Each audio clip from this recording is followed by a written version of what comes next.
우리나라 가수 중에 부부가 함께 노래를 부르는 몇 분이 있습니다. 그 중에 이무송, 노사연 씨 부부가 있습니다.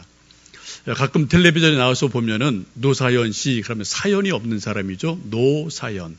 사연이 없는 사람인데 가만히 얘기를 들어보면은 인생에 참 사연이 많은 분 같아요. 남편이 연하남이죠. 그래도 텔레비전에 가끔 나와서 살아가는 얘기를 얘기하는데 보통 연예인들이 자기 사생활을 다 이렇게 그럴듯하게 감추고 포장을 하는데 이분은 있는 그대로 뭐 툭툭 얘기를 하는 스타일 같습니다. 부부싸움한 것, 티격태격한 것, 뭐 그냥 그대로 노출하는 그런 좀 솔직한 분 같아서 이분을 볼 때마다 참 사람 냄새가 나는 부부다. 그런 생각을 종종 할 때가 있습니다. 노사연 씨가 부른 노래 중에 만남이라는 노래가 있습니다. 한때 여러분 기억하십니까?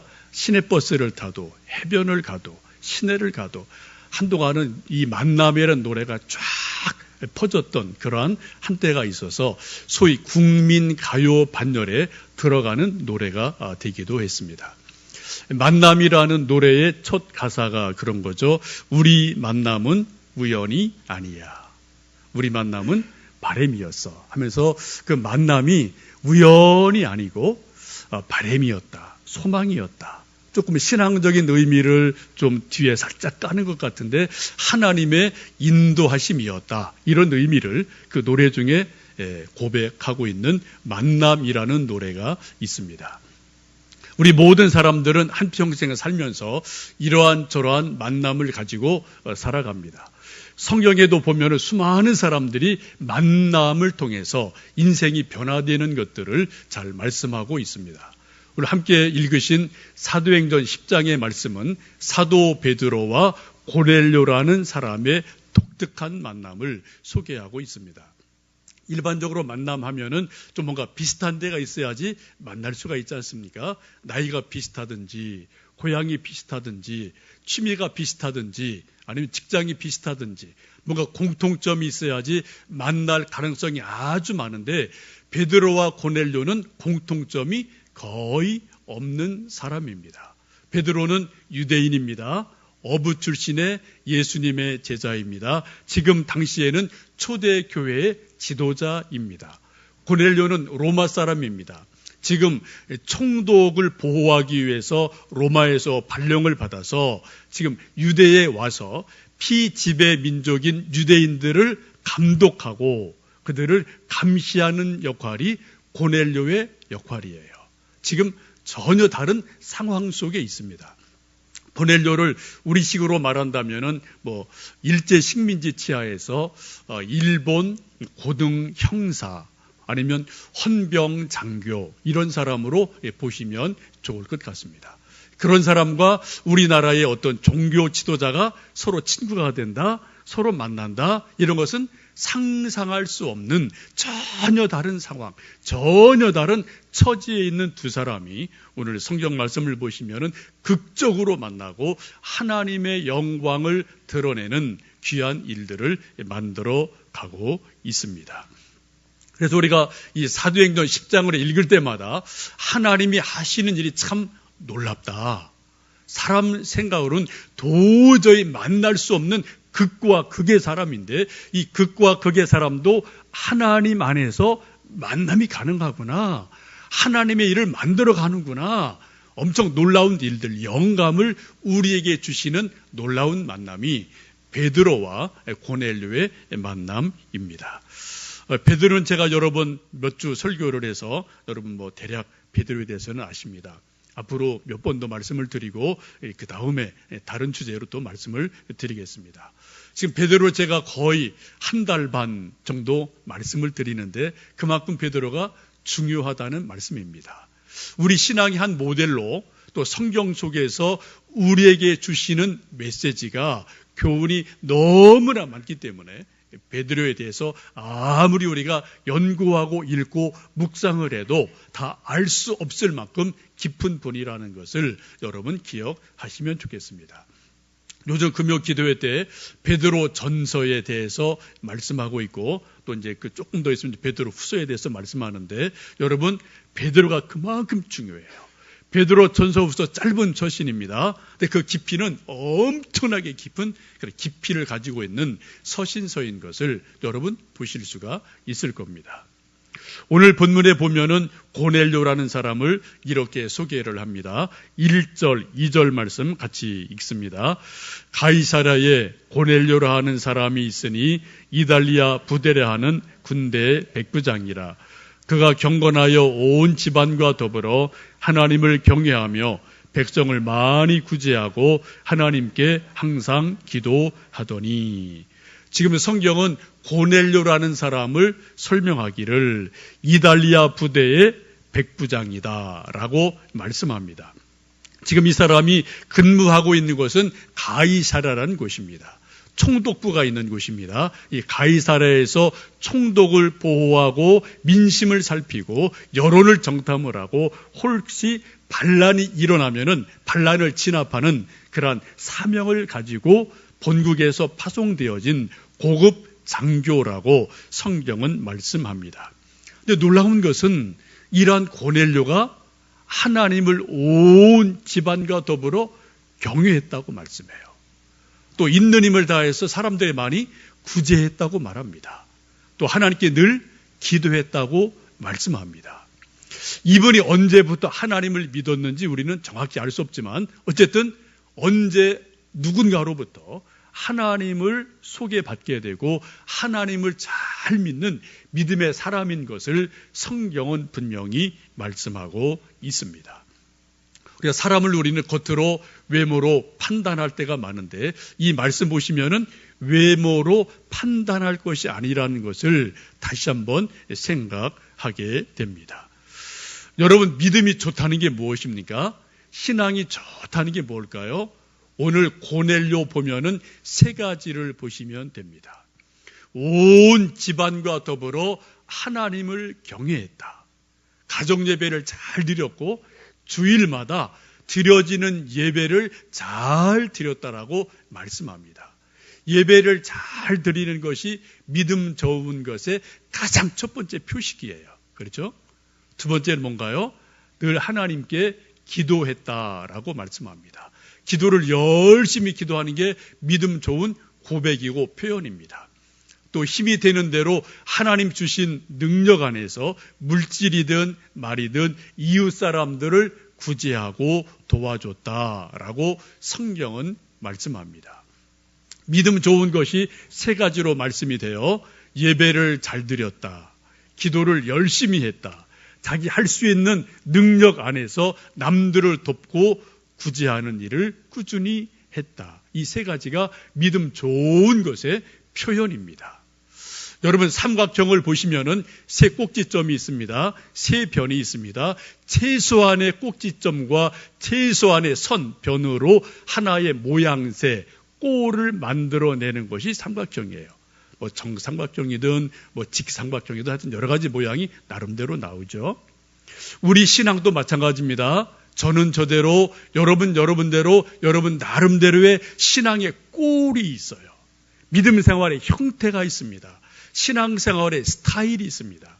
이 세 가지가 나올 때 각자의 신앙의 꼴이 나온다는 거죠. 예배드리는 것, 기도하는 것, 남들을 돕고 구제하고 선행 행하는 것.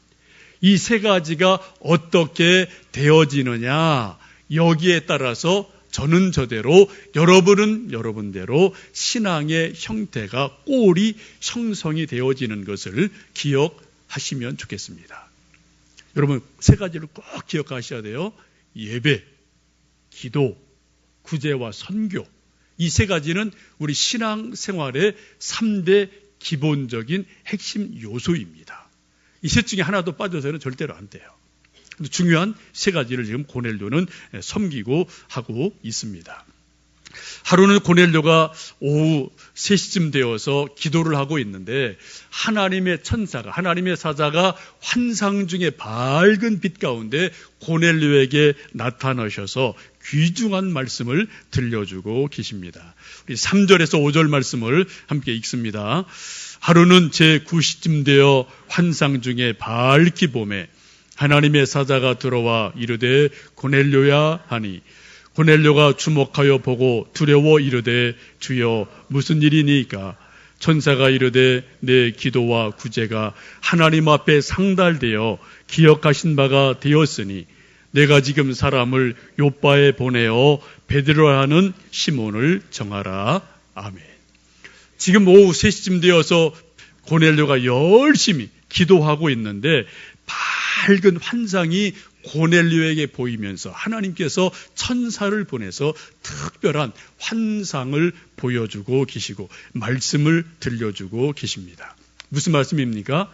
지금 하나님께서 천사를 보내 말씀하기를 하나님께서 내가 하는 기도를 다 상달받고 기억하고 계신다. 내가 베푼 크고 작은 구제들을 그것이 다 하나님께 상달이 되었고 하나님이 알고 계시고 기억하신다라고 말씀합니다. 여러분 놀랍죠?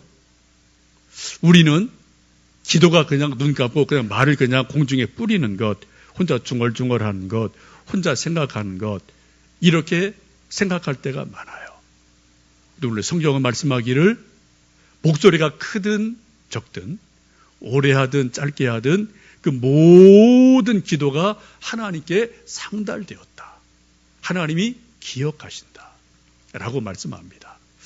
우리는 기도할 때 흔히 그런 생각할 때 있습니다. 지금 너무 바쁜데 지금 눈 감고 하나님께 기도하고 중얼거릴 시간이 어디 있나? 혹시 이거 시간 낭비하는 거 아닌가? 시간 허비하는 거 아니야? 그렇게 눈 감고 기도할 시간에 차라리 직장 가서 할 시간 열심히 일하는 게 더 좋은 일이고 실용적이지 돈 버는 거지. 우리 아들, 딸들에게 얘 너 기도하지 말고 얼른 학원 가서 한 시간 또 공부해 책 봐. 이게 더 좋은 거야 라고 우리가 말하고 생각하지 않습니까? 우리 많은 경우 저나 여러분이나 눈을 감고 하나님 앞에 기도 드리는 그 시간을 시간 낭비구나. 시간 허비하고 있구나 라고 생각할 때가 참으로 많습니다. 그런데 오늘 성경은 분명히 말씀하기를 하나님께서 그 모든 기도를 다 상달받고 들으셨다. 하나님 이것을 다 기억하고 계신다고 말씀하고 있습니다. 여러분, 기도는 결코 시간 낭비가 아닙니다. 그냥 시간을 흘러보내는 것이 아닙니다. 우리의 마음을, 우리 눈물을, 우리 정성을 하나님께 드리는 가장 고귀한 시간인 것을 여러분 기억하시고 기도 시간에 집중하시면 좋겠어요. 여러분 새벽 기도 나오시고요. 금요 기도 나오시고요. 화요 중보 기도에 나오시고요. 또 여러분 가정에서 하여튼 시간을 정해서 있는 힘을 다해서 기도하시기를 원합니다. 하나님이 그 기도를 기억하신다라고 말씀하세요. 또 구제에 대해서 뭐라고 말씀합니까?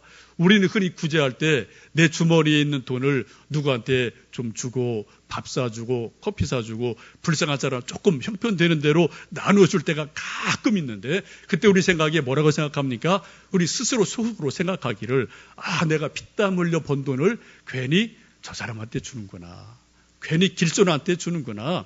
괜히 허비하는구나 라고 우리가 생각할 수가 있는데 오늘 성경은 분명히 말씀하기를 그 모든 것이 하나님께 상달됐다. 하나님이 보고 계신다. 하나님이 기억하고 계신다라고 말씀합니다. 혹시 우리가 헌금을 드리면서 이건 내가 피땀 흘려 번 돈인데 괜히 하나님께 드리는 것 허비하는 거 아닌가라고 여러분 생각할 때가 혹 있지 않으신가요? 아니요. 하나님은 이름 모를 누구에겐가 구제하고 나누어준 그 자체도 그것까지도 하나님은 상달하시고 받으시고 하나님이 기억하신다고 말씀합니다. 여기에 우리가 선교의 정신이 있고 구제의 정신이 있고 섬김의 정신이 있고 선금의 정신이 여기에 있거든요. 여러분 정말 이 말씀을 믿으십니까?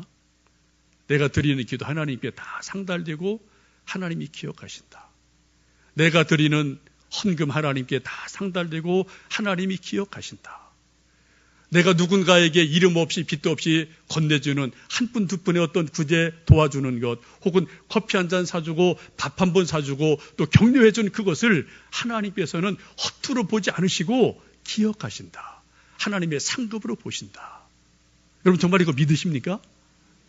우리 성경이 분명히 말씀하잖아요. 고넬료가 그처럼 했던 모든 것을 하나님은 기억하고 계셔요. 그리고 그것이 모두 다 하나님께 상달됐다라고 말씀을 합니다.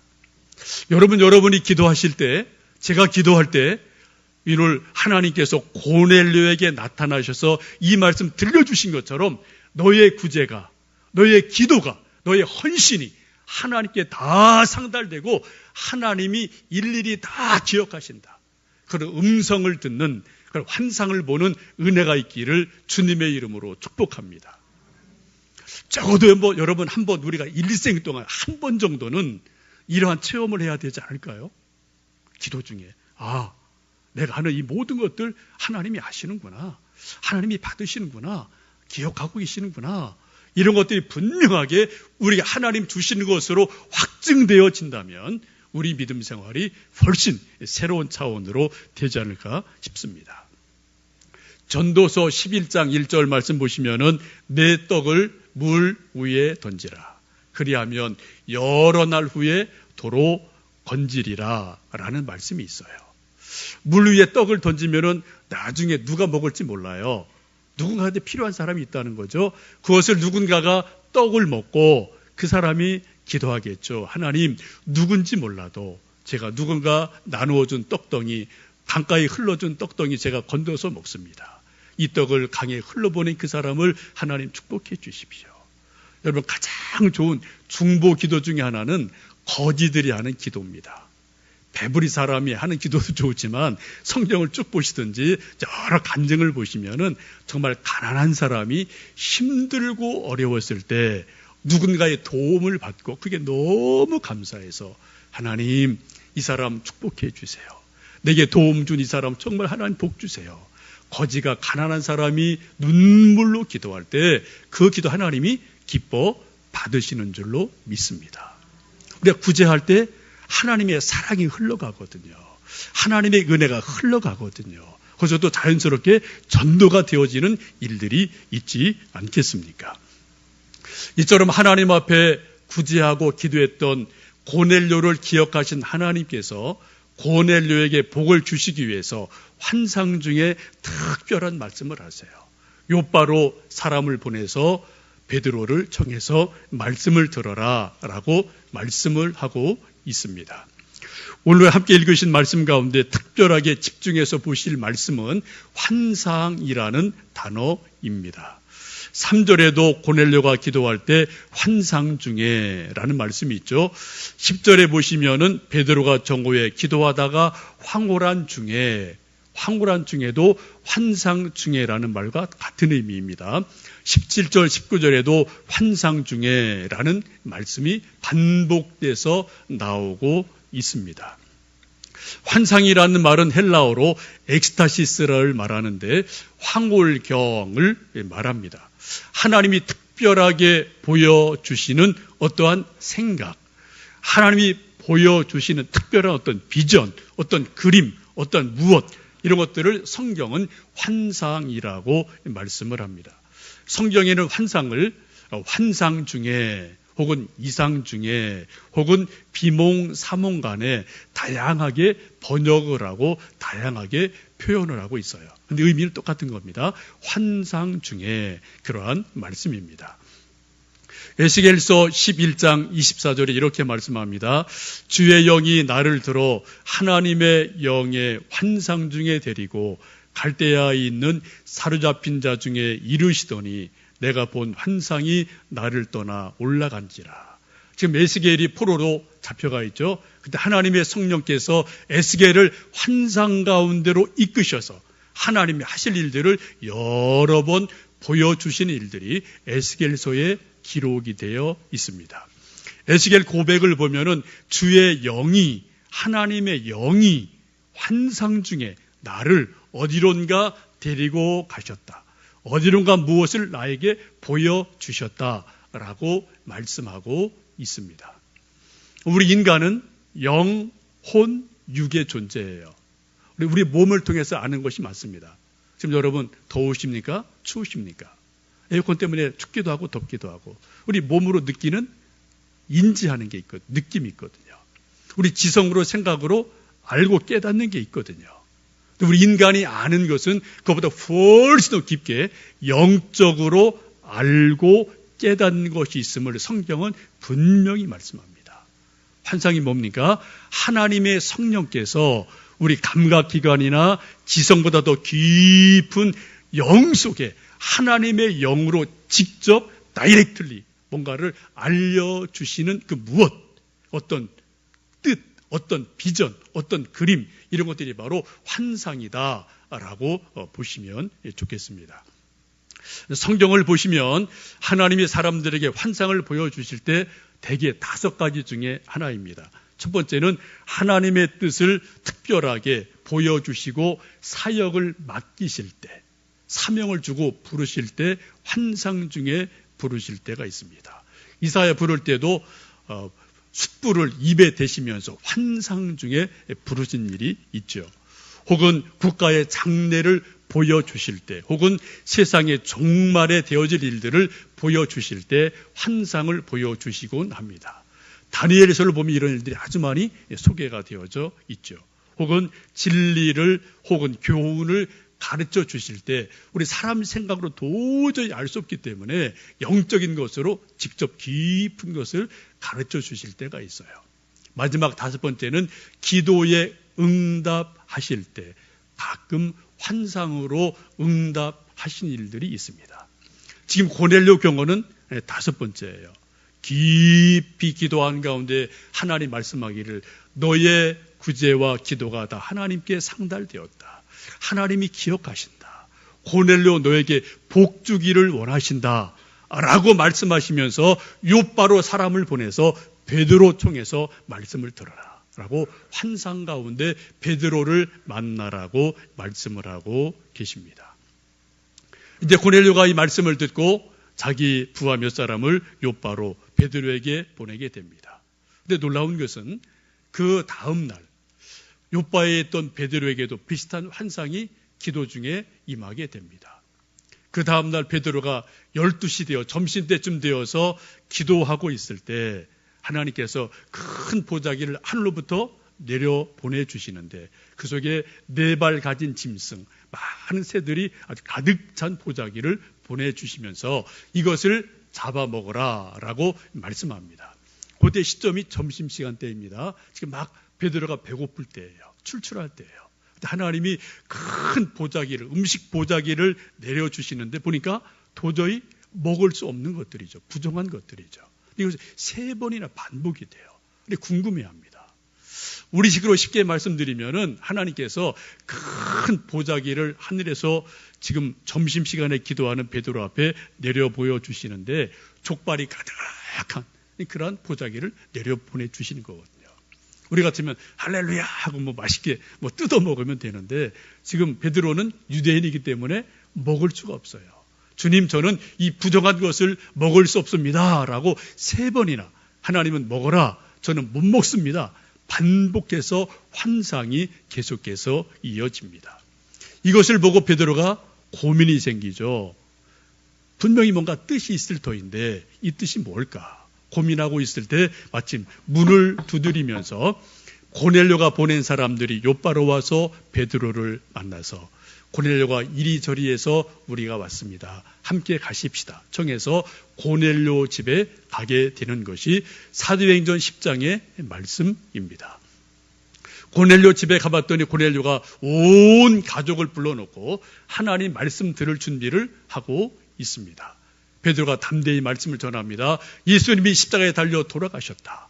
그래서 우리 모든 죄가 용서받았다. 근데 그 예수님이 3일 만에 부활하셨다. 우리에게 부활 생명이 있다. 그리고 우리에게 천국이 있다. 라고 분명하게 복음을 전파할 때 그 모든 사람이 베드로 통해서 하나님의 말씀을 받아들이는 놀라운 일이 일어나게 됩니다. 베드로와 같이 갔던 몇몇 유대인들이 깜짝 놀랄 일이 베드로가 설교할 때 일어나요.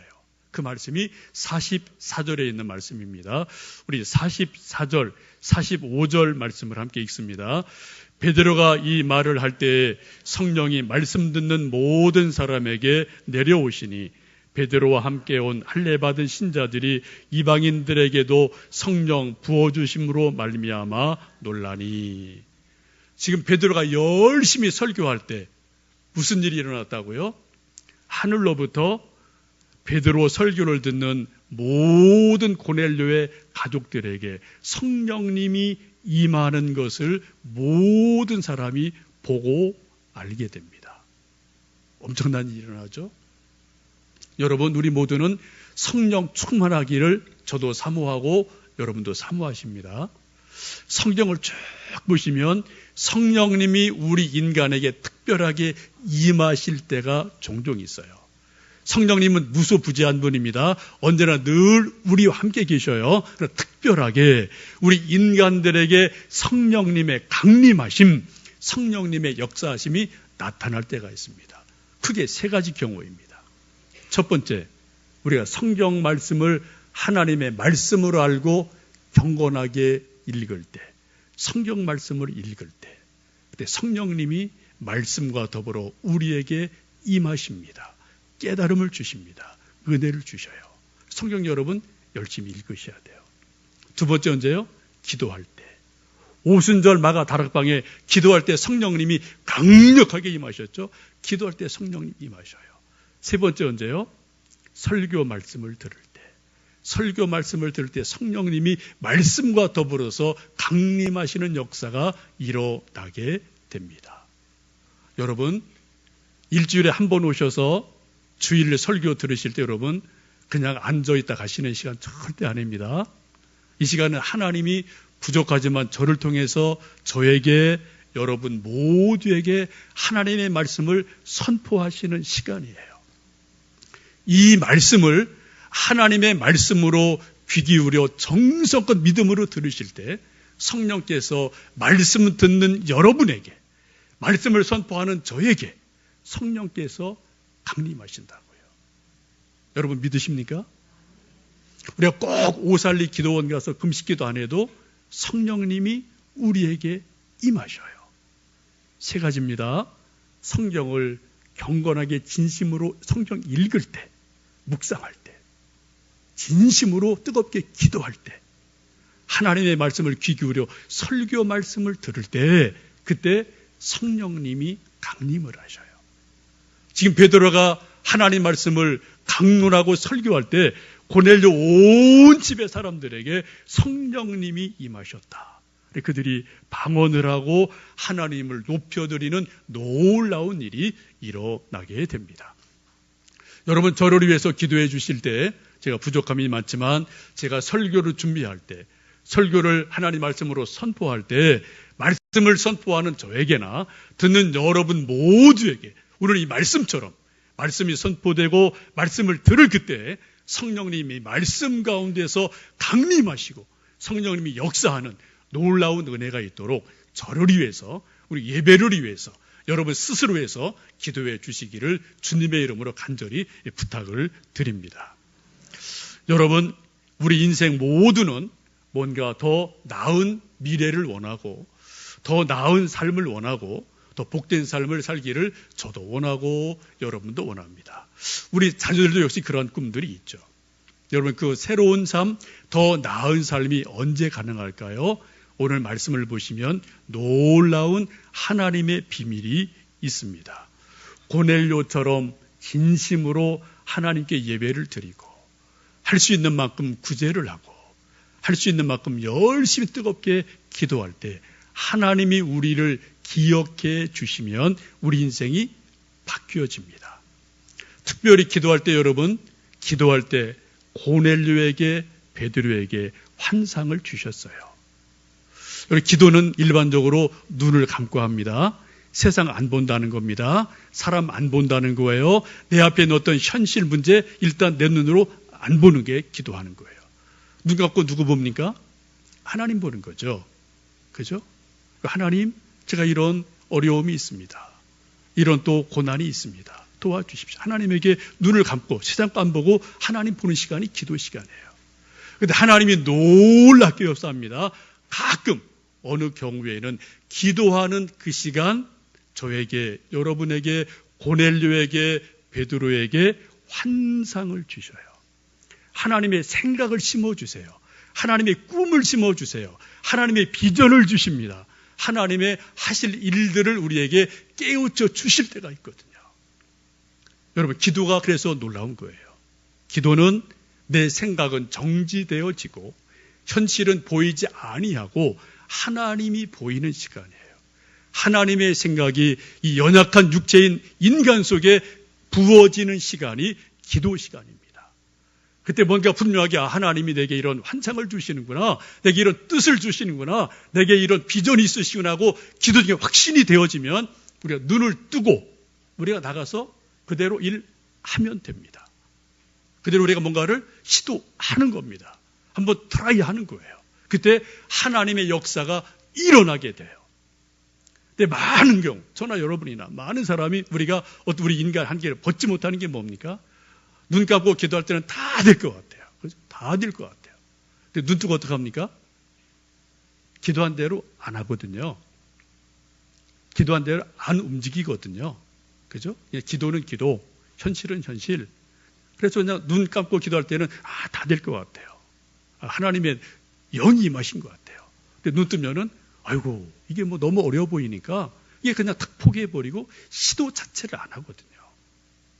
여러분, 믿음이 뭡니까? 기도할 때 내게 주신 어떤 새로운 생각, 하나님의 꿈, 하나님의 환상, 하나님의 비전이 내게 하나님의 것으로 확인되어졌다면 우리가 눈을 뜨고 어려워도 현실에서 시도하고 운동하고 뭔가 움직여 보면은 하나님이 분명히 역사하실 줄로 믿습니다. 그래서 우리가 한국계를 넘어가고 또 한 달을 넘어가는 것들이 믿음이고 하나님의 은혜 아니겠습니까? 여러분 기도할 때 여러분에게 주시는 하나님의 생각, 하나님의 환상, 하나님의 꿈이 하나님의 정말 사랑이로 주시는 하나님의 꿈인 것을 아시고요. 먼저 손 내밀어 인사하시고 누군가에게 덕을 베푸시고 누군가에게 구제를 하시고요. 또 하나님 기뻐하는 복음을 전하시고요. 또 하나님의 일을 세워가고 뭔가 또 새로운 일을 주실 때 하나님 주신 꿈으로 알고 우리가 눈을 뜨고 믿음으로 감당할 때 하나님 역사하는 놀라운 일들이 있으실 줄로 믿습니다.